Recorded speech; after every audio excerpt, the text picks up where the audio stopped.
Hello everybody and welcome back to the next episode of What is Civilization? Started over if you're on episode 26 anyway.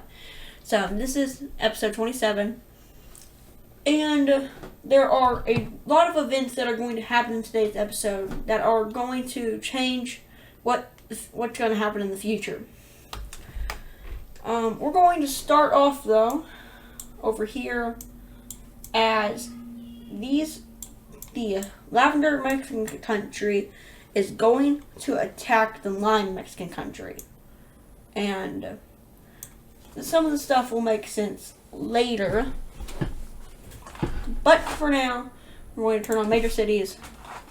As you can see, there's really only one. And it's right by the border.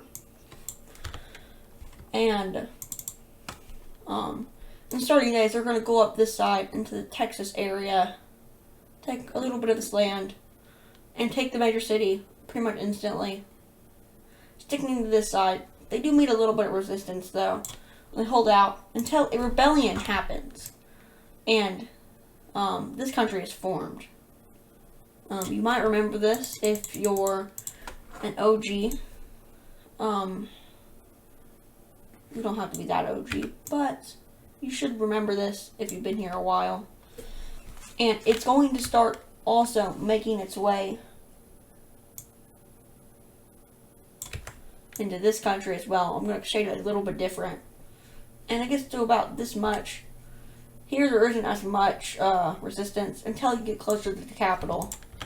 And then they do... That's not right. Then they do push back just a little bit. But their military isn't that strong. These guys are very severely weak. They are in the middle of the desert, basically. And eventually, the Lavender Mexican team makes a breakthrough on this side. And they go all the way up and capture the capital. And with the capital captured, it basically leads the way for the end of the war. They pretty much surrender after this.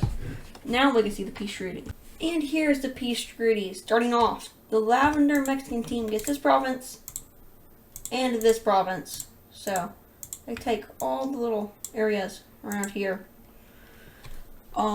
Next up, this gray team gets the rest of this area. They also get this province right here, as well as this province. This province goes back over to the peach team. And as you can see, this Lime country, that's not the best. Okay, the Lime country got absolutely decimated in this war. They didn't stand a chance. Very weak country.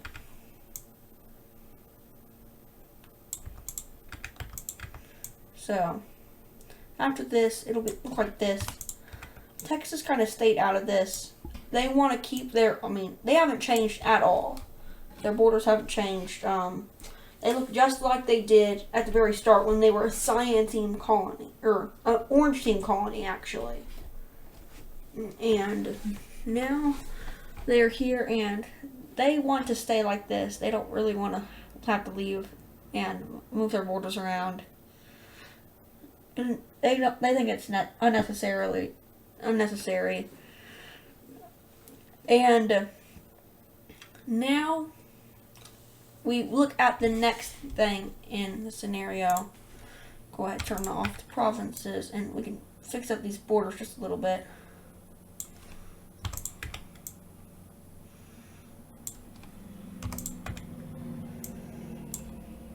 And the war, like we said, is over.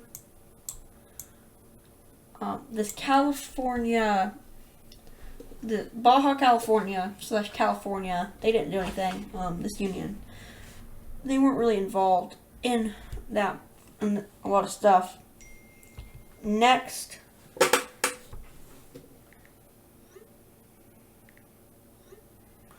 Next, we look at. Next, we're going to look at something I have been working on for a little while. It's another map layer, and this layer has been introduced in one of these series already that are very popular. Two of them actually that I know of, and this is the ideology map. And we're going to kind of explain what this is and which is what. There are two obvious ones. The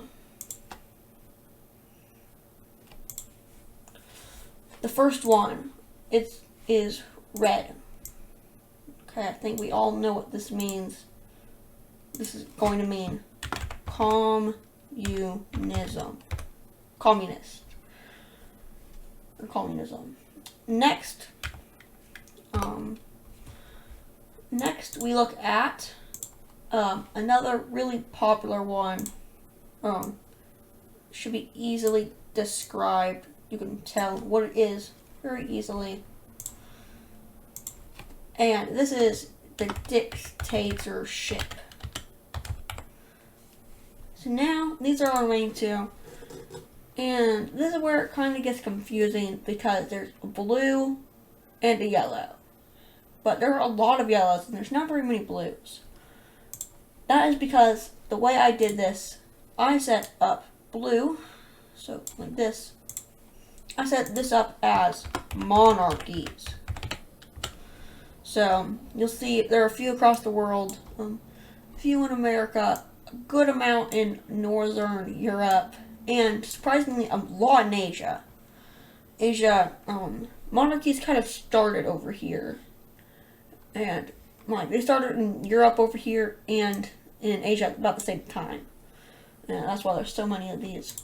Next, we move on to the yellow. Now that I explained that one, it's pretty obvious what this one is. It is obviously democracy.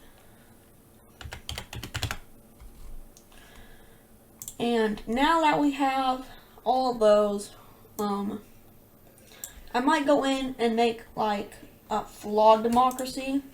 So like, let's say, for instance, we say this pink team, flawed democracy, and we paint it with,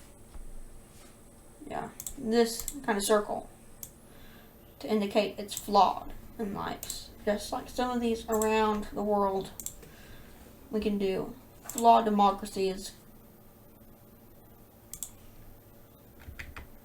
And now we can see that there are, I've gone around the map, I've dotted a few with flawed democracy. I'm probably not going to put it on there. I'm going to put like, I'm going to add an extra circle basically. So that means they probably don't, like some people don't have as many rights as the other ones.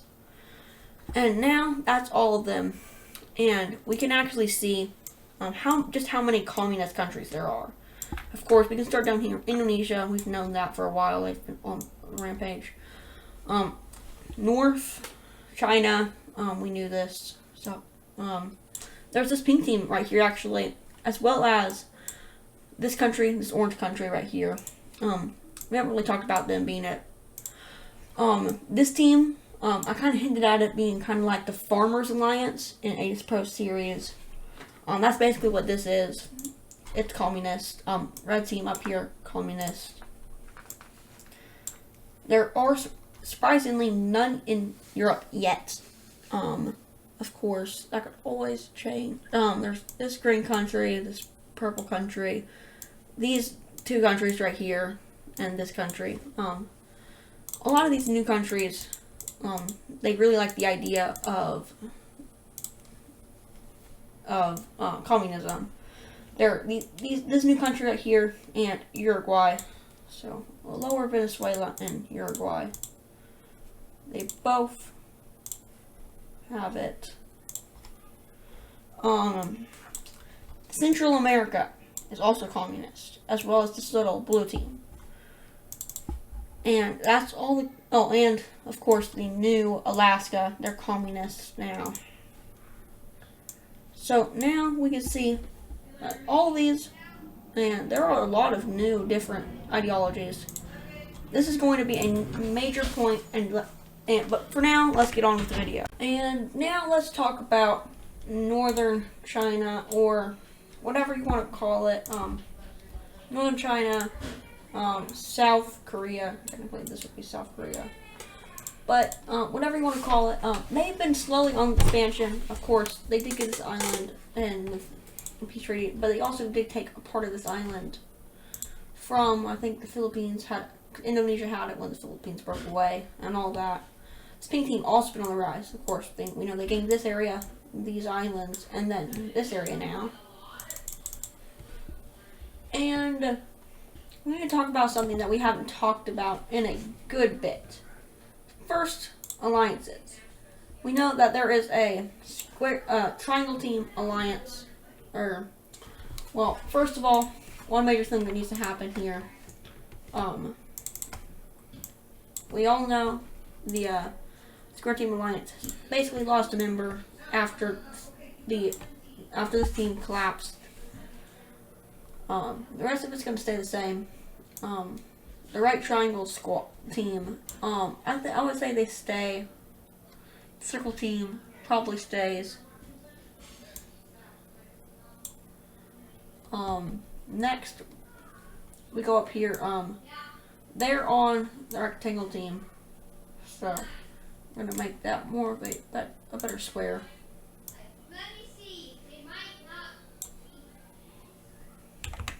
And now we have that team. The Trapezoid Alliance down here. That's gonna stay. Circle Alliance is gonna continue.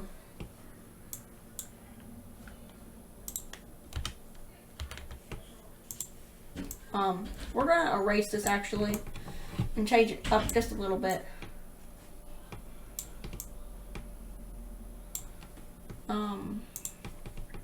So we're gonna change this back to the Circle Alliance. Better now.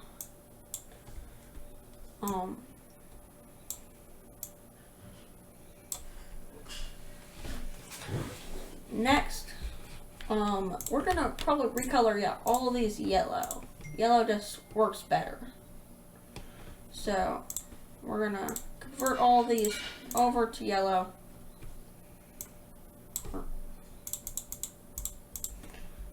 The redefined ones anyway, because some of these aren't like real. The colors aren't the best, and the shapes are not the best at all either. So let's get rid of this one, and this one, and this one, and now we're going to replace those with, of course, the right triangles. That one, and of course we know this team's on it. This team is on it. This team is on it. Next, we're going to move over, and we are going to look at these countries right here. We need to get rid of these and redefine them onto the Trapezoid team.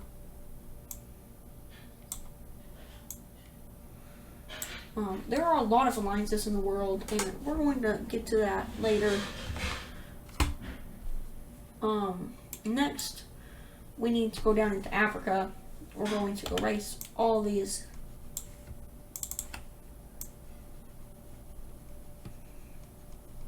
And then we're going to redraw them as actual triangles. And yellow, of course.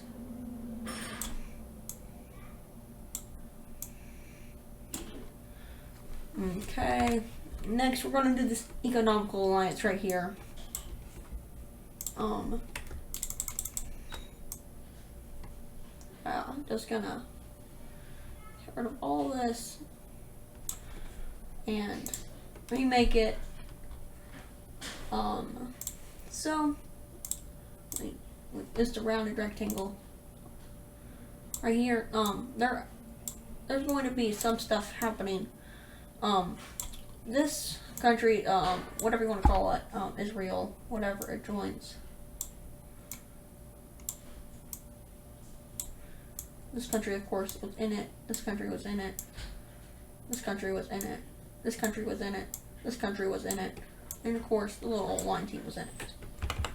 And I'm pretty sure that was all there was. Of course, we did add Israel. Now we're going to go back down here to the Red Team's economical alliance. Red Team is one of the most powerful countries down here. And besides for like South Africa and of course like Egypt and the Cyan Team. But after that, they would be next. They are a very powerful, very strong country in general. They're actually going to gain a member. I don't know. I don't remember if the green team was or not. But they're going to gain them as a member. We're going to move up here and we're going to see this team right here. The square team. Kind of remake that.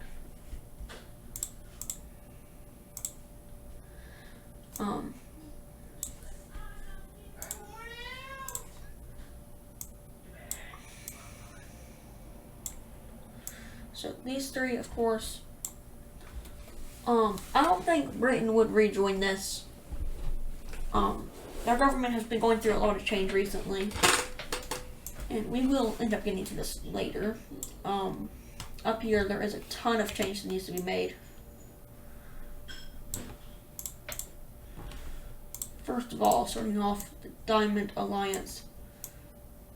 I would say it sticks around, and it would probably gain an ally, being this team may or may not. It just depends. I would say yes, though, as they will. Of course, there is this entire economical alliance. I would say it is owned by the Texas country. It's like their economical alliance. Yeah, we're gonna make this the Parallelogram Economical Alliance. And it will, of course, include all these countries.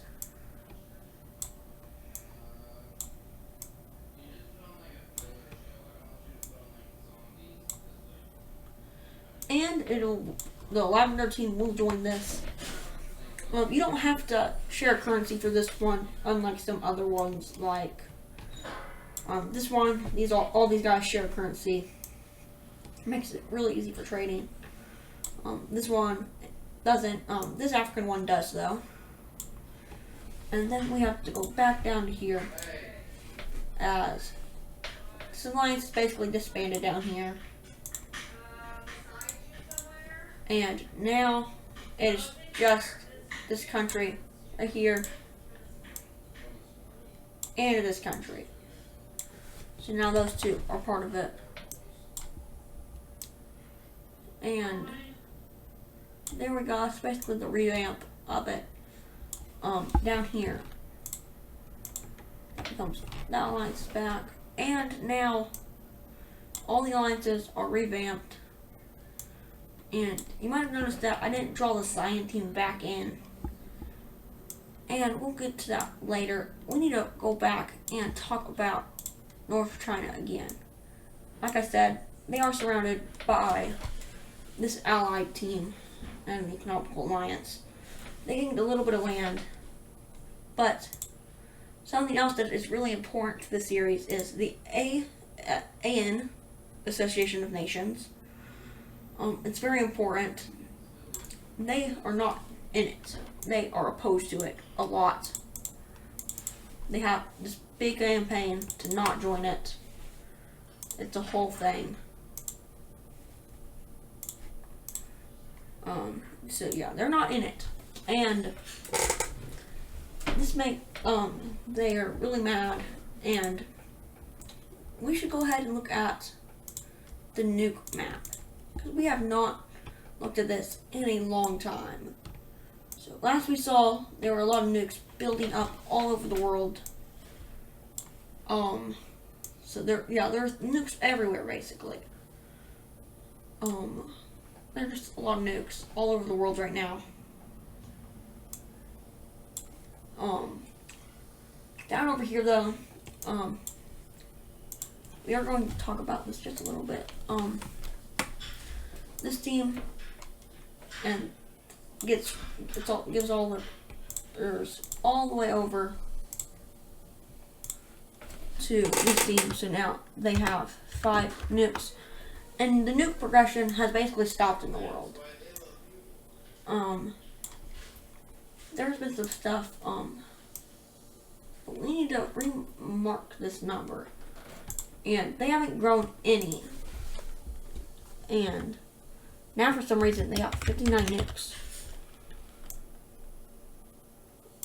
But wait, in the Korean Civil War, a test site was taken over by the North Chinese, right over here, and they got around 3 nukes from this.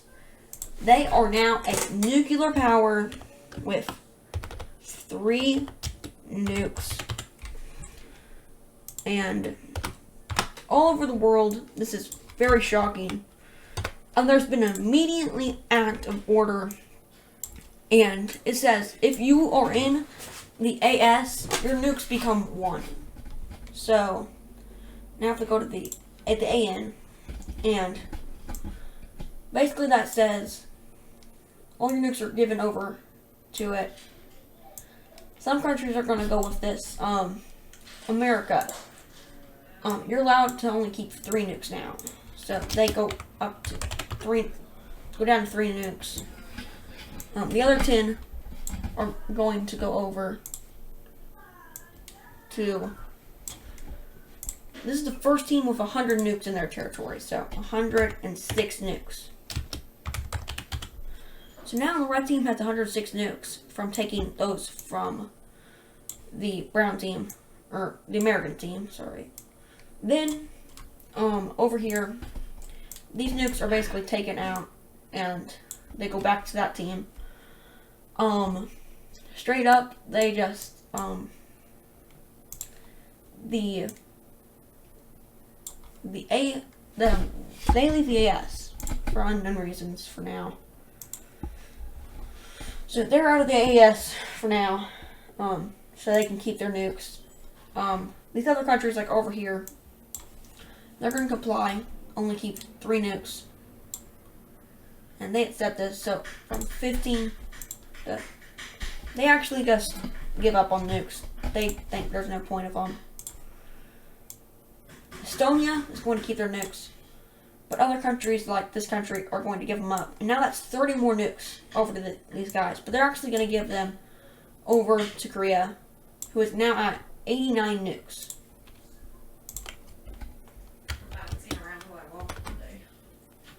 So they are at 89 nukes. So, the brown team down here, they're going to have to comply. They're only going to be able to cede over probably about 10 of their nukes, so they can keep 22 nukes. And those 10 nukes are obviously going to go over to the Korean team, who is now at 99 nukes. And with a donation from the red team, they're up to 100. Of course, the red team would be down 1, and they are obviously 105 nukes. And now we can remember that they're kind of allies with each other because they created the AN together. They both govern the AN together. And this is going to be very good for the world. A lot of nukes are in one main place now. A lot more people don't have as many nukes, which is really good for the world. So now we can take a look at. So a lot of this is happening, and there's been a lot of stuff and a lot of talk about the sliding team that's been coming up, and there's a good reason for this.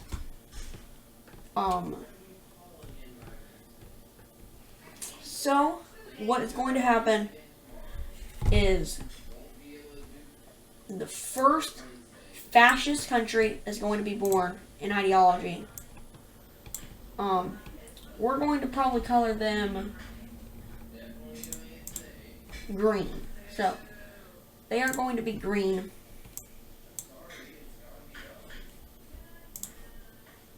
And this is not good for anybody at all.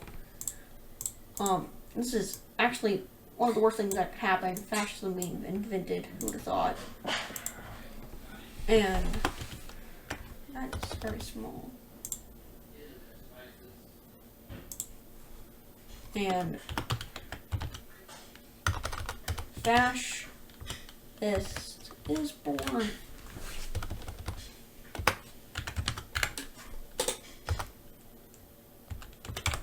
Fascism has been born. And the first country that kind of makes this, they were a flawed democracy. And it is going to be the team right here, this pink team. And you know who adopts it pretty much immediately? This team right up here. The Cyan team has adopted fascism. And they are still a monarchy, but they are a very fascist monarchy, and they're slowly shifting more into fascism and a dictatorship. Right now. With that aside, the reason they left the AN is to keep all their nukes. They have 33 nukes, very powerful, and they're going to go over to Britain, and they're going to say, "Give us all your land, or we're going to attack you." And they also left the alliance. They kind of had something to do with this. And they're going to go and march into Scotland and immediately take control of some of this land.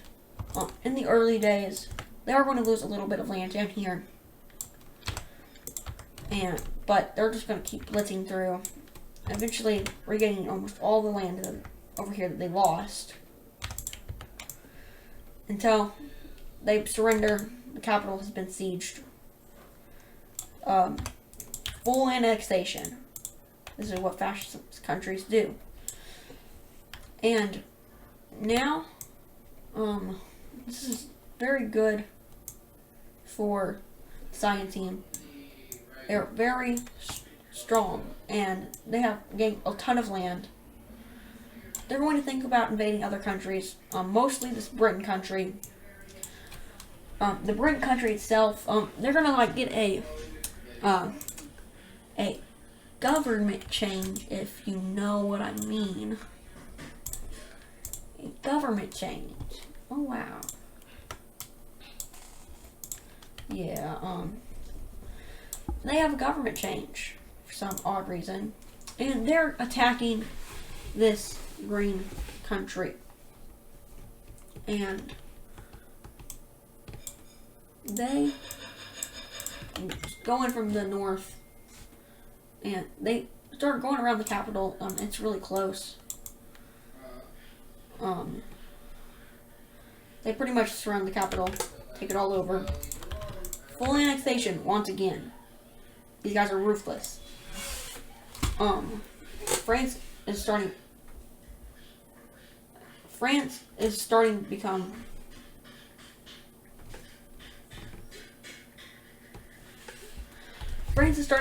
powerful, just like Britain is. And now we need to talk about the occupation zone. Most of it is in Cyan team territory. The main people who occupy this is obviously the Cyan team on this little part. The red team, I believe, Korea right here, and South Africa right there. So that's who occupies it right now. So, very interesting. And the Cyan team is going to try to make them get all this up and turn it into like their puppet state. The rest of them are not up for this. They do not want that to happen. Meanwhile, we look just a little bit south as Corsica. They basically just get annexed. Corsica and Sardinia get annexed. So they've been annexed now. We're gonna fix up this a little bit.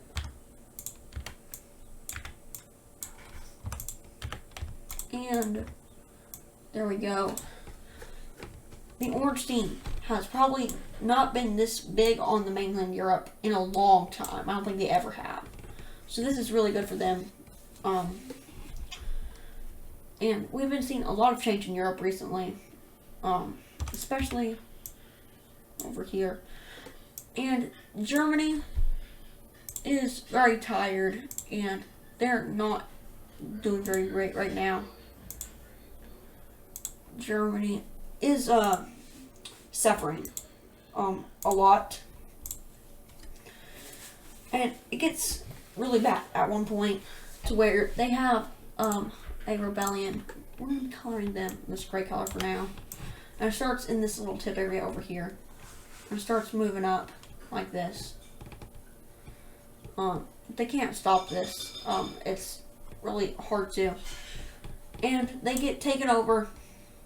And they were originally a democracy, and with this change, it's going to bring upon a new government and a new ideology.